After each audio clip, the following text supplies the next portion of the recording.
Good morning, everyone.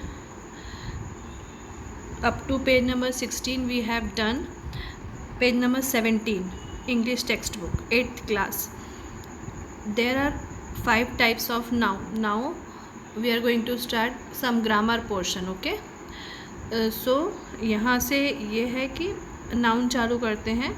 तो basic noun को आपको पहले भी पढ़ाया है. There are 5 types of noun. Proper noun, material noun, collective noun, abstract noun and common noun. ये मैंने आपको पहले भी पढ़ाया है, बट ठीक है, एक बार आपको फिर से रिवीजन हो जाएगा. Proper noun is the name of a particular person और place as India, Bhopal, Neeraj, Diksha etcetera. Proper मतलब किसी चीज़ का एक नाम. जब मैं इसको नाम लूँ तो आपके दिमाग में सीधा वो चीज़ आ जाएगी. जैसे मैंने बोला भोपाल, तो आपको समझ में आ जाएगा मैं कौन सी सिटी की बात कर रही हूँ. अगर मैंने कहा सिटी, बिग सिटी, तो आपको थोड़ी समझ में आएगा कौन सा बिग सिटी. इसलिए जब हम किसी का नाम लेते हैं, किसी भी नेम, प्लेस, थिंग और एनिमल में से किसी का भी जब हम नाम लेते हैं तो that is called proper noun. Common noun is a name given in common to every person or thing of the same class or kind as a baby, girl, book, man, etc. जैसे baby नाम, girl नाम, book एक thing, man एक community का नाम. ऐसा नाम जो कॉमन एक ग्रुप के लिए दिया जाता है that is called common noun. Okay. An abstract noun is the name of something that we can only think of as hope, childhood, sweetness, honesty, etc. Abstract noun क्या होता है? जिसके बारे में हम सोच सकते हैं, जिसको देख नहीं सकते, जिसको हम टच करके महसूस नहीं कर सकते, फील नहीं कर सकते, that is called abstract noun. जैसे honesty is the best policy. ईमानदारी, ईमानदारी को आप महसूस तो नहीं कर सकते, फील नहीं कर सकते, छू के नहीं देख सकते, वो एक एब्स्ट्रैक्ट नाउन है. Collective noun as a name it is very clear, the name of a number of people और things considered as one unit as class, troop, assembly. Collective noun मतलब कुछ चुने हुए लोग जिनको कि हम चुनते हैं या उनका हम उनको एक जगह हम कलेक्ट करते हैं. जैसे कि एक क्लासरूम हो सकती है जहाँ पे हम एक क्लास से दूसरे क्लास में जाने वाले बच्चे को हम कलेक्ट एक साथ रहते हैं. वो ट्रूप मतलब कोई भी काम करने के लिए जो जा रहा हो एक साथ बहुत सारे लोग, that is called troop. Material noun, a noun which stand for the matter or substance of thing which things are made is called material noun. Material noun का मतलब क्या होता है? कोई भी चीज़ जिस वस्तु से बनी हुई है. The item is used for making any thing of would, iron, gold, silver. तो जो उसका मटेरियल है जिससे वो बनाया गया है उसको हम कहते हैं मटेरियल नाउन. अब some exercise are there, so you have to do the exercise. Okay, same, fill in the blanks is given there.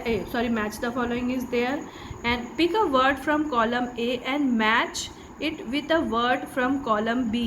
अब जैसे यहाँ पे कलेक्टिव नाउन का यूज़ किया गया है, जैसे स्वाम, उसके जो जब वो एक साथ होते हैं तो उनको क्या कहा जाता है? मतलब प्रॉपर नाउन को आपको कलेक्टिव नाउन में उसका नाम बताना है. जैसे a crowd of people. Okay, तो ऐसे ही जितने सेंटेंस हैं ऐसे आपको इसमें लिखना है. क्राउड मतलब भीड़ किसकी होती है? लोगों की होती है. ऐसे. अब read the following sentence carefully. That boy work hard, those boys work hard. यहाँ पे आपको क्या बताया गया है? सिंगुलर और प्लूरल. और इसमें आपको क्या है? जेंडर भी डिफाइन किया गया है अलग से. Any noun that stands for only one person और thing is said to be a singular. जब हम किसी एक व्यक्ति के बारे में बात करते हैं तो हम उसको क्या कहते हैं? सिंगुलर. और जब हम एक से ज़्यादा लोगों के बारे में बात करते हैं तो हम उसको कहते हैं प्लूरल. अब observe how the following nouns from the plural noun from their plurals, bee और bees. Gas gases, watch watches, मतलब ये सिंगुलर और ये प्लूरल। ओके, अब separate singular and plural nouns given in the box. 2 columns बने हुए हैं, यहाँ बहुत सारे वर्ड्स हैं, आपको सेपरेट करके उनको लिखना है, सिंगुलर और प्लूरल। वन मतलब सिंगुलर, मैनी मतलब plural. Which of the word give in the bracket is colour. अब इसमें आपको सिंगुलर और प्लूरल के हिसाब से इज़ और आर लगाना है। इज़ आपको पता है एक के लिए, और आर मतलब एक से ज़्यादा के लिए। जब एक होता है तो एस नहीं लगता है, और जब ज़्यादा चीज़ें होती तो क्या लगता है, एस लगाया जाता है। A noun that denotes a male person or animal is said to be a masculine gender.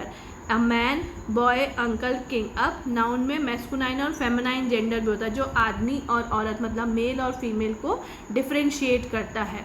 तो जो मेल को जो नाउन जो मेल कोई भी नाउन जो मेल को डिस्क्राइब करता है उसके लिए हम मैस्कुलिन यूज़ करते हैं, और जो फीमेल को यूज़ करता है उसके लिए फेमिनाइन यूज़ करते हैं। Noun that denotes inanimate things that is neither male और फीमेल। अब ऐसी चीज़ें जिसमें हमको मेल और फीमेल का डिफरेंस पता नहीं चलता है, उसको हम कहते हैं न्यूटर जेंडर। जैसे house, knife, tree, chair, table, desk, ball. Okay, a noun that denotes either a male और female is said to be the common gender as child, friend, cousin, parents, teacher. मतलब ये noun तो है, किसी चीज़ के नाम हैं, पर इनमें से किसी का भी हम नाम सुन के जेंडर डिफाइन नहीं कर पाएंगे, तो इसलिए हम उसको क्या बोलेंगे, न्यूटर जेंडर। ओके, तो इनको आपको इसको डिफ्रेंशिएट करना। अब एक क्लॉक दी हुई है, उसमें बहुत सारे वर्ड्स दिए हुए हैं। अब आपको उसको मैस्कुलाइन, फेमिनाइन, न्यूटर और कॉमन जेंडर में आपको उसको लिखना है।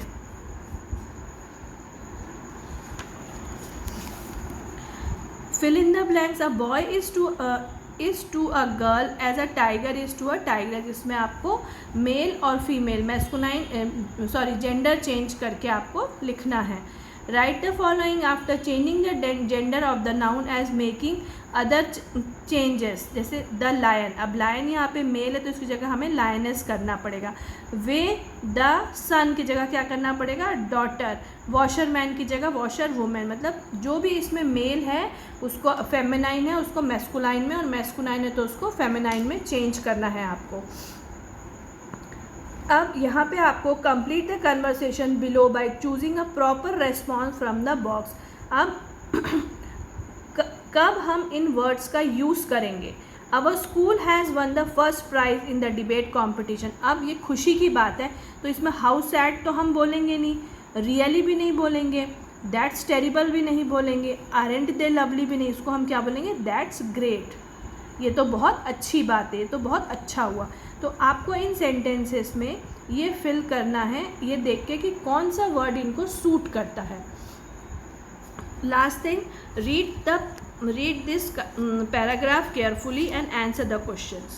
Okay, this is unseen passage. First read the paragraph, then read the question, again read the paragraph and then write the answer. So if you will read the paragraph 2 times, then you will clearly get the answer from the paragraph. Okay, look at the picture given below, write a short story with the help of the clues given. अब इनमें एक picture दी हुई है, story है और उसमें clues लिखे नीचे। अब उसको देख के आपको एक स्टोरी बनानी है, अपने आप से स्टोरी राइटिंग करना है, और यहाँ पे स्पेस दिया हुआ है, आपको उसमें लिखना है। Okay, so 8th class, this is the work for you. Listen the video and you have done this all in the previous class, so you can do it. Okay, have a good day.